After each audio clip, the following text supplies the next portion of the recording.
Good morning, everybody. Thank you for joining. My name is Sean Gadero, and my speech is going to be on the value of empathy. So, empathy, right when I saw that on the list, I knew that I had to talk about it. So, there's a couple of reasons why I feel very qualified to be speaking about this value, whether it's this 2020 challenging year and everything that happened, and some other things that have happened in my life that I feel give me the ability to empathize with people more than usual and truly feel empathy, not just understand, the definition of it, or I think with empathy, it's a lot of better them than me, or yeah, I feel bad, but that's kind of the trend that I've seen when I hear people quote unquote feeling empathy for other people. But I do feel that everybody has empathy, and to an extent, it's more of a matter of how we are relating, and do we truly feel empathy, or is it just we're saying it or we're posting it on social media for the sake of someone else not judging us or feeling better about ourselves. But I had mentioned when I was 15 I had a direct sibling pass away, and he was actually my older brother. It was passed away in an auto accident, and the outpour of support that we received, as a family and myself, from everybody from and during I was in high school, so coaches, students, friends, family, extended family, my brother's friends, and his people that he was acquainted with. So seeing empathy firsthand at a young age really, and going through something like that, gave me a better understanding for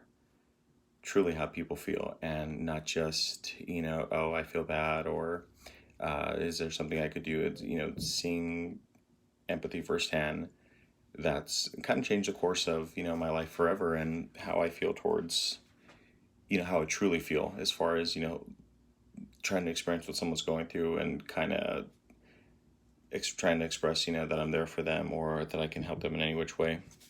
So especially with the year that we just had in 2020, and I guess a little bit of 2021, things went downhill fast. As far there's a lot of things going on. We had the pandemic, uh, things were closing, people were losing their jobs, there was unrest, as far as some social issues going on throughout the United States, social issues that led to demonstrations, and peaceful protests, and some went some different ways. So there were people clamoring for a different administration to take over and hopefully change the course of things. So there was a lot going on. And as far as hitting close to home, starting with the pandemic, it was my girlfriend. So she lost her job due to the pandemic, and there was some uncertainty of where she was going to work, what she was going to do for work going forward. Was she going to be rehired? There, we had talks of possibly relocating. There's some very serious conversations that happened, and I didn't know what was going to happen. Now, fortunately, I still had my job, and I was okay, but I really had to be there for her, not as my significant other, but as someone that had initially been affected by the pandemic. On my, a little bit closer to me, my sister in a neighboring city, her and her family, her husband and her kids, they all had coronavirus, so they tested positive for coronavirus in the early steps, or early stages, quote unquote. So we didn't know what was going to happen. So that was very difficult. I tried to call her and text her as often as I could, but uh, just the same things. I didn't know. We couldn't see them for a few weeks. I didn't know what to do. But I tried to be there for her, and tried to whenever she was available to talk or text, that, or FaceTime. That's when I was able to keep in contact with her. And another instance was my sister, one of my other sisters, and my brother-in-law and her family.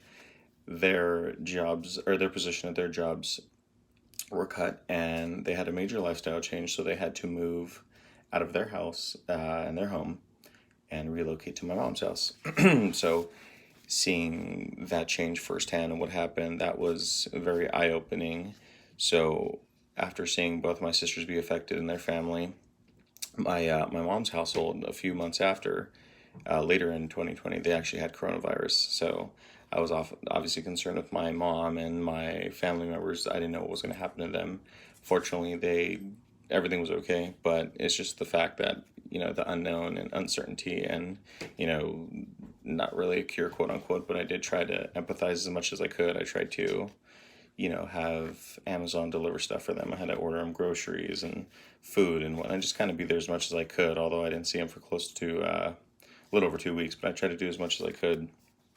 So that's just a couple of things that hit close to home and kind of gave me had me extend, those olive branches as much as I could and really empathize for what was going on. So, like I mentioned, we all have the ability to empathize, but I don't know if we truly practiced it and felt it. But I know that after this 2020 challenging year, that, we see people dying just about every day, whether we know them or not, but we see social media posts of family members. It doesn't matter if they're old or young. We saw a wide range of people being affected by this pandemic, people losing jobs. There was uncertainty. Like I'd mentioned, the social unrest also with some issues going on, regardless of where you stood or still stand on the issues. They still exist, and that was just the icing on the cake as far as everything else that was going on in 2020. So I feel that 2020 with its challenging obstacles that we had to go through, there was some positive that came out of it, and empathy is definitely one of them. So we may not know these people that have been affected, or it might just be on the news, it might just be on our social media feed, or a friend of a friend or a coworker, whatever it might be. But these were some challenging times, and I feel that 2020, for those that were able to truly grasp and experience it, we're going to be changed forever. And I think the society and the world is going to be changed forever, not just in the United States, but as a world. There's some major changes that need to happen and are going to happen very soon. So I don't want to say I'm glad that we experienced this, but I do feel that if we take the positives, we took a step back, we slowed things down.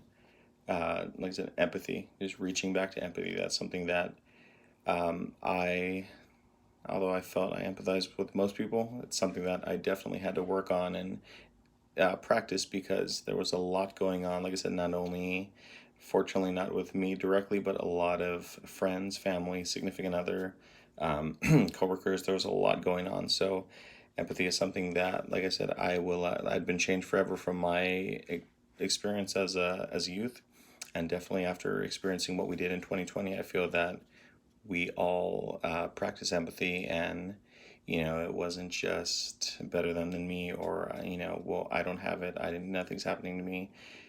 We did take precaution. We took some. There's been measures put in place as far as protecting others, even if we aren't sick, or if we don't feel sick. So there's a lot of changes that happen. So I am once I saw the value of empathy, I knew that I had to speak about it and share what I had gone through in my past and in my recent past, and then what's currently going on right now. So I thank you all for listening to this. I appreciate all of you, and I hope you have a great day, and let's practice some more empathy. Thank you.